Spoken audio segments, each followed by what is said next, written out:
I'm gonna hear it either way. Yeah, but I need to Just make confess sure I my don't have to love. drop your dogs. I need to confess my love to Russia in private, and then put it in public. Please tell me you recorded that so that could be the intro. No. Oh wait, I did. I didn't even Yes! realise. All right, so I thought I'd do a story time video for you on Frontier actually. Now, first of all, I did a bunch of soundproofing. My chair's still horrible. I did some soundproofing in my room. I've got some some of those foam pads up, and I've got my PC is in my wardrobe. Interesting story behind that. The fans in my computer. This is, by the way, this is all because I didn't want to invest in water cooling. The fans in my computer would honestly keep me awake at night, like they'd be so loud, and even when I turned down the fans, they'd be really loud. Like the GPU fan was really, really loud or something. So what I did was I just decided, you know what, there's a lot of benefits from moving my computer, so I bought some longer cables, 3 or 4 meters, and I've got the pictures on my phone and videos and stuff all on my phone, so I can show you guys the process. So what the current situation now is that my PC is just sitting in my wardrobe with the wardrobe door partly closed because there's just one cable that doesn't want to go anywhere because it's too short and I need to buy a longer one, and it's coming on Wednesday, so I'll make sure to update you in a 3-second video there. Just, yeah, all the cables for everything are in there. It's pretty cool. I enjoy it. So anyway, back to the story I actually do want to tell. I just wanted to say that just in case the microphone quality is better, and I want you guys to notice the hard work that I put in to get good quality audio to you guys. So, I want to tell you guys the story of how I met TheCampingRusher, also known as Braden, and also the rest of TN, because the first person I met was actually, I forgot his name, the TN mod. He got banned in Russia's series for hacking or something. Like he was hacking in the base, I don't know, he was with JCaz or something they called him. I've completely forgot his name, but I messaged him first. So the kind of backstory of that is, I was playing Origin at the time, and I thought Archon was just, horrible server as everyone did. Archon was AIDS, and it was back then. Because lag was horrible, cannons didn't work, and it was a Wither server. However, at the time I did watch some of Russia's videos from now and then, because he made entertaining videos, okay? You can't doubt me for that. He made decent videos at the time. So what I did, I noticed a flaw in one of their bases on Platinum. Again, this is when cannons didn't work at all. So I thought I'd be really cocky, and because I still knew a decent amount about cannoning then as well. I messaged one of the mods and I said, hey, I can raid your base with a left shooter. And I spammed him. I spammed him that because I was an asshole. I hate to give this kind of message across, but you really shouldn't do that. Don't spam me in general, unless one of my family members have died and you're trying to alert me. So eventually he gave in and answered the spam, which was, he just messaged me, what's a left shooter? So I so cleverly said, jump on my server and I'll show you what a left shooter is. And he jumped on my test server, which may I add was probably the worst decision that he could have made, because I could have been anyone. I could have got his IP and DDoSed him, but I didn't. I was very thankful that he got on. But he got on and I showed him some cannoning techniques, and I got into a Skype call with him. We exchanged Skypes, and that was all well and good. And then over the next 2 days, I think the next day after that, he gave me Napkin's current Skype. And by the way, he goes through Skypes like water.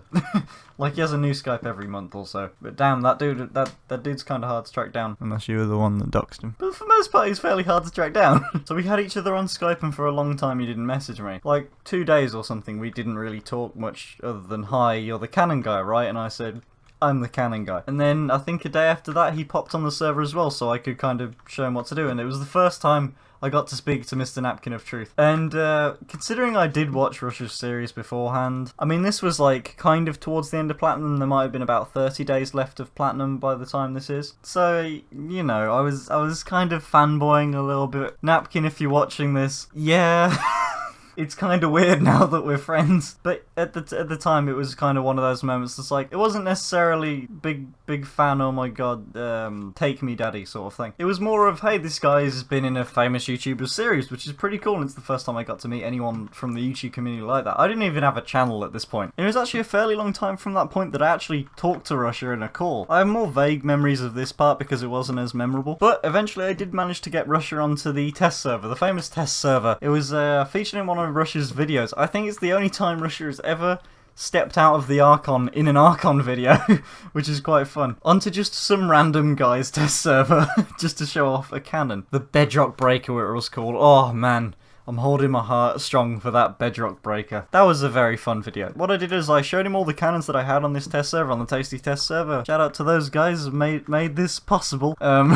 Cannons I showed him was an automatic version of his Russia cannon, a simple sort of like 20 chunk tunnel cannon, and then like an automatic just TNT shooter because I thought he'd find that impressive. I showed him some other stuff that he just didn't understand at all, like one of the left shooter at the time, which I didn't know it used triangles, but it used triangles. One of the non-propulsion left shooters. I think it's like in the first what Finn can do or something. It was one of those. It was like the second or first video on my channel, and he kind of reacted sort of, you know. Yeah, he didn't really react much to it. Then in the video, he acted like he was stunned at the fact that it could be done. I should point out in this video, I'm not shit-talking TN or Russia or anything. Just sharing experience is something that you guys might find entertaining. And then maybe a couple days after that, we filmed the Cannon Mercenary hiring video. It's time to hire the mercenary. Finster is the name, it looks like, with the one that is in place for the eye. That's very canoning of you. I'm doing good. Cool, Finster, cool. Are you a man of many words or little words? I'm a man of little words. Little words, but lots of explosions, apparently. F1N. I think Findog. Findog? Cool. Findi? In payment for canning for you guys, I would like an invite to Team Nudist Alright. and 100k per week. Wait. Say the coolest cannon name that you know. Coolest name.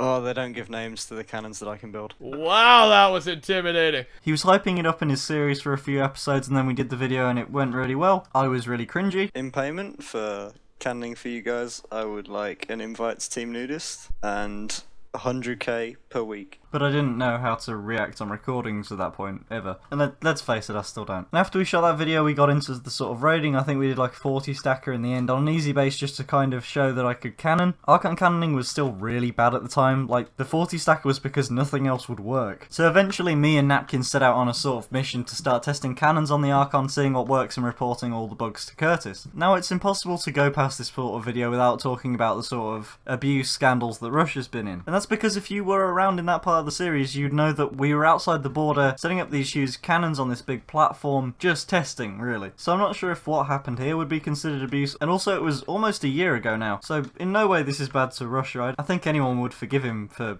this. Is not even anything. He did give me and Napkin sort of fly perms. Eventually Napkin was rewarded with game mode. Of course he's now up on the server now, so I mean, he was trusted from the beginning really. I not so much, I didn't know them as much. Maybe if I'd worked a bit harder with Russia I could have had my own server on the Archon. But Napkin's got his thing going on with Amethyst and I'm recording there as well, so everything works out for the best really. Low-key salty about not owning my own Archon server. But yeah, we did actually manage to get all the bugs fixed for cannons. I can take the credit. Me and Napkin are allowed to take the credit. Maybe Dave as well. Maybe Abusive Admin, he's allowed to take some of the credit for making Archon into sort of what it is today. Napkin had mentioned before that he was a bit bored of Withers, so it was a natural thing to go into cannons, and I was just the person to show him that. And then Dave got involved and got given a shit ton of world edit perms by D-Field and fucked everything up, didn't he?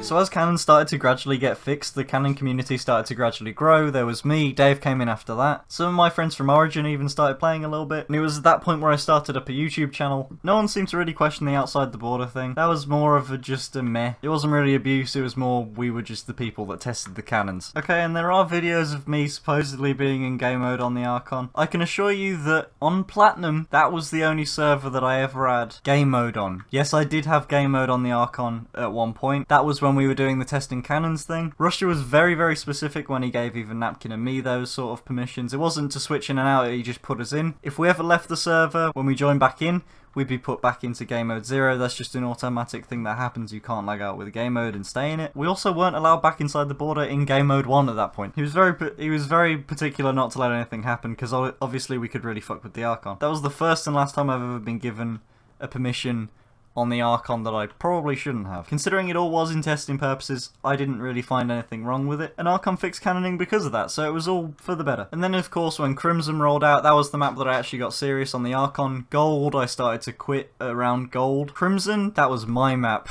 We did really well on Crimson in terms of bases. Like we had this huge corner base, then we swapped and we moved, then we moved back to a different corner, and it was just...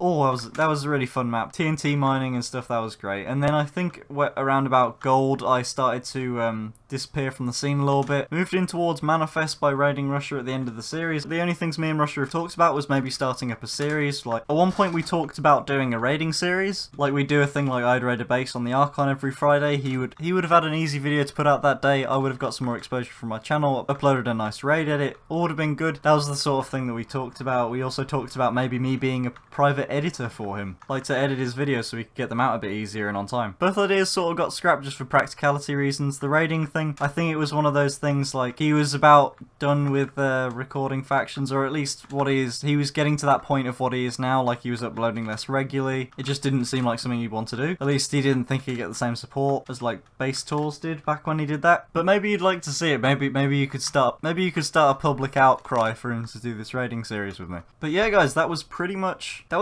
my entire factions on Archon life story. I mean, there's a bunch more stories on Archon. There are a lot more stories to tell. But that was how I met Braden, or the Camping Rusher. It's also how I met Napkin, or as his real name is. Tricked you. Anyway, guys, that'll be it for this video. Hope you all did enjoy. If you enjoyed this video or want some more sort of story time-ish videos, hit the like button. Really helps me to be motivated to make these sort of videos. And yeah, guys, thanks for supporting me through my entire Archon and factions career. I will see you guys in the next video.